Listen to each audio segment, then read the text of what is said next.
Pag may mga problema tayo, mag-uusap lang. Hindi dapat nananakit ng asawa. Kasi napakahirap pag once ang babae mo saktan mo, tapos syempre nag-asawa kayo, hindi kayo nagsama para saktan mo yung asawa mo. Kasi kasama mo yan sa buhay, di ba?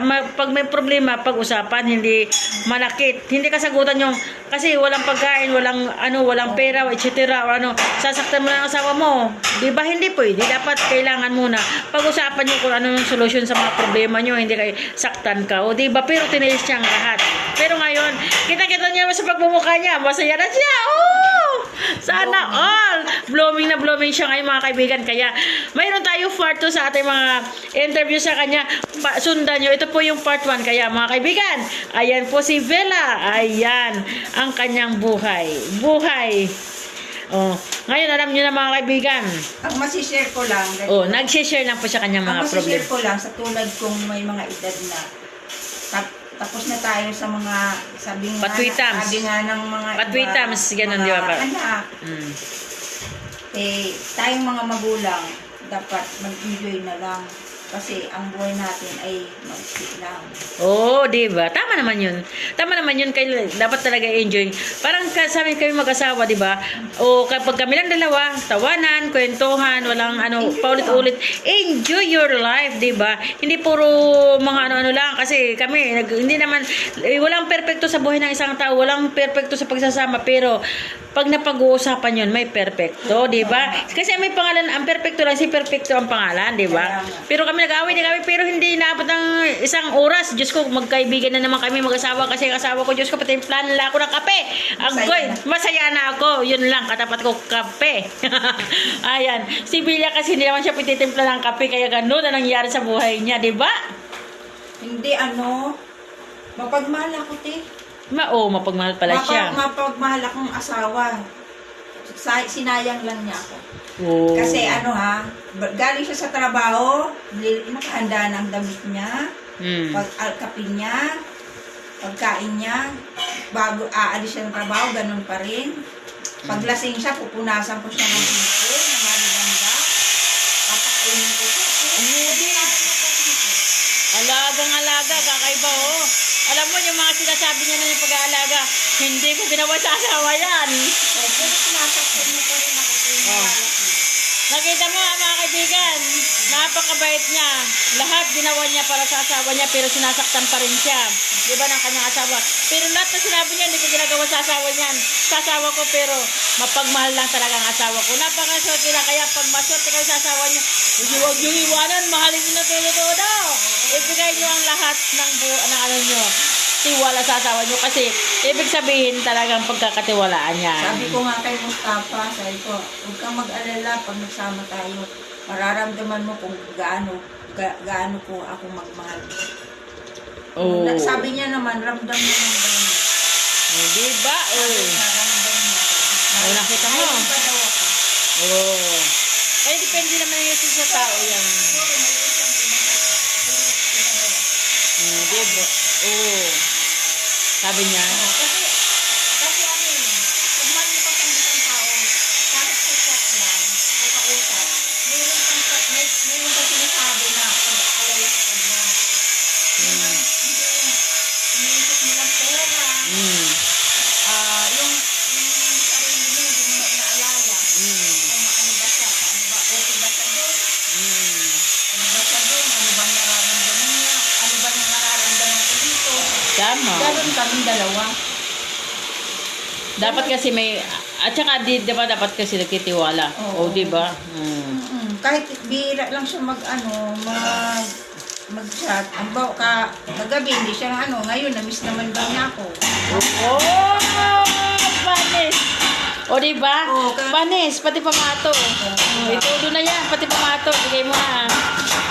Diba? Mga kaibigan. Uy, alam mo, di ba yung iba niyan? Kayo mga lows, mga kaibigan dyan, baka nangingit kayo sa kanya. Yung mga single dyan, alam niyo na ready to. Yung mga single dyan na ready to mingle, ayan.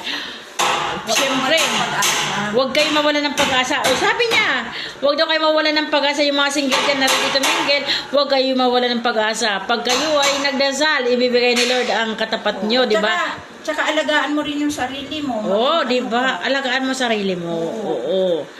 Palagi lang magdasal, siyempre. Hingin mo lang kay Lord na sana bigyan ka ng kapariha sa buhay mo na mapagmahal, tapos mapagbigay, siyempre. Yung nandun yung caring, di ba? Oo. Hindi Tapos yung nandun yung... alam mo, hindi ganito ang sarili ko. Oo. Naiintindihan kanya dapat, oo. Hindi ganito ang sarili ko. Wala nang... Unang-una, alagaan mo ang sarili mo. Tapos isipin Ayan, mo. nagbibigay siya ng advice sa buhay niya. Isipin mo na ikaw lang ang magmamahal talaga sa sarili. Pero binigyan pa rin ako ng magmamahal pala sa akin. Mm. Diba? O, di ba? Kasi ganun na talaga ang buhay ng isang tao. Kailangan talaga mapagmahal tayo sa kapwa natin, di ba? Oo. Sana ako, hindi ako hiling ko rin, alam mo ako, bilang kaibigan, bilang nais ko rin na, makita ka, masaya ka, tapos magkaroon, talaga kung yun na talaga ibinibigay sa'yo ni, yun na nakatadhana sa buhay mo, na makakasama mo habang buhay, sana maging kayo talaga. Kasi sana siya na nga sabi mo na tadhana, di ba? Kasi ang hirap talaga pumili. Sabi nga, may kasabihan tayo, una failure, pangalawa failure, baka yung pangatlo, yun na talaga yung Tulad ko, kasi mapagmahal nga akong babae. Oh. Pag ako nagmahal sa isang tao, talagang mahal ko. Hindi ako lumiliko-liko. Oh, di ba? Ngayon, ang sabi ko sa kanya, ganito. Yung sabihin lang niya, kung talagang hindi siya sincere sa akin, okay lang naman. Wala akong sama ng loob or basta maging totoo lang. Pero sabi naman niya, mahal daw niya ako. Oh, di ba? Oh. Mahal daw niya ako. Kaya Pinanghawakan mo yung kanyang sinabi. Pero bakit nga ba kayo nagkaroon ng misunderstanding? Yung dahil nga doon sa isang kaibigan ko nagkaroon ng interest sa kanya. Okay. Yung chinachat siya, tapos pinapadala siya ng mga hupad na larawan, tapos dinagdagan pa ng anak ko, nawalan siya ng tiwala, nadamay ako. Pero wala siyang problema sa akin. Ayan. Mga kaibigan, kaya minsan tayo, mga kaibigan, Mahirap din magtiwala. mga kaibigan, minsan tayo, huwag tayo masyadong magtiwala. Hindi naman sinasabi huwag tiwala. Ibig sabihin, huwag natin sa 100% magbigay na, ang tiwala tayo, sabihin natin 30%, huwag natin ibigay yung 95% or 80%. Dapat, 30% lang. Kaibigan tayo pero hindi yung lubos-lubos na ibibigay mo ang kasi hindi ka nakakasiguro, 'di ba? Kasi lalo na daw hindi mo naman karugtong ng buhay mo 'yan, 'di ba? Sana hangad ko. May tao kasing ayaw kang masaya, ayaw kang maging masaya. Yung iba naman gusto nilang maging masaya ka. Dalawang klase yung kaibigan. Hangad ko maging masaya ka, pero ako hangad ko maging maligaya ka. Sana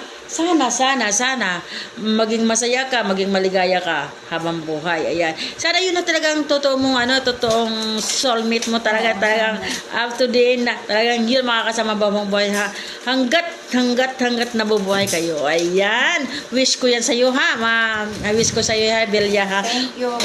Thank you so much. Thank you. Mga kaibigan. Ayan.